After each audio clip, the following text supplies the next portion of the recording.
Welcome to the This Calls for Confetti YouTube page. I am Karen Day from A Little Kinder here on YouTube, and today we are diving into a halfway to Halloween shaker card. Let's talk about some of the things we're going to need for this. You're going to need the Boo 6x6 pad with the speckled 6x6 pad. You're going to need the Chatty A2 cover plate that we're going to cut in paper and in foam. You're also going to need a piece of the A2 acetate. So here we're going to take that foam piece and use some berry art glue, and we are going to line that up so that the Happy Halloween on our paper shows through that top speech bubble. It's just an added little benefit to be able to read that through there. Let's set that aside so it will dry, and let's add a little bit of ink around our speech bubble. Using the Alice's Story Honeysuckle collection, we're going to take Happy, and we're going to stamp that onto the very top of our speech bubble.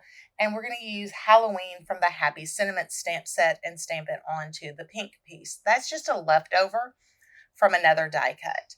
Using that Scorched Timber again, we're going to come in and we are going to ink the edges. I just like how that looks on a finished card.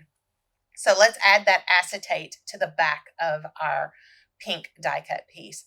You want to make sure that you check to see where the film is so that you stick it to the side that does not have the film.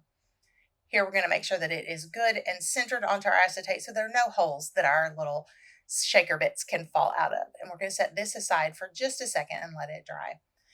Adding a little bit of the It's No Secret to make sure that nothing sticks in our little shaker pockets, we're going to next cut out the background paper.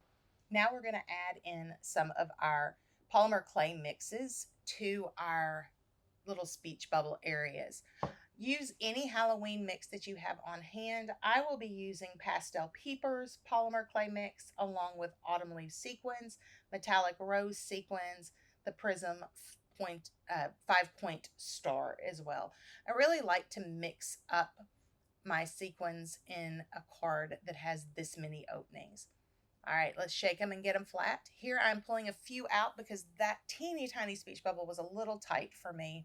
Using berry art glue, make sure that you get it in every nook and cranny. We don't want any of these little shaker pieces to fall out of our card. We're going to put the cover on it with that A2 acetate piece in place and make sure that it is stuck down. Our next step is going to be to add this to our card.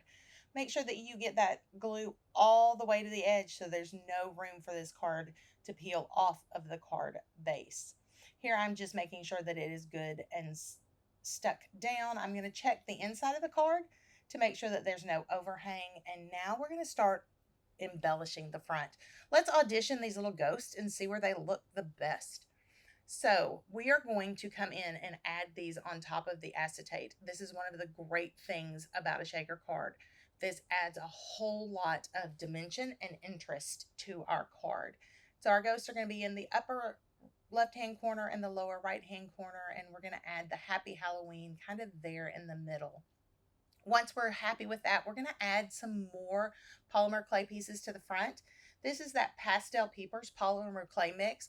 One of my favorite things to do is to pull out different shapes from a mix. This gives me the ability to really stretch that mix beyond what it was intended for as shaker pieces. Here we're going to add some of those cute little yellow stars to the front. And here is our finished card. Thank you so much for being with me as we made this card. Be sure to like and subscribe so you don't miss any of the new projects coming out here on the channel.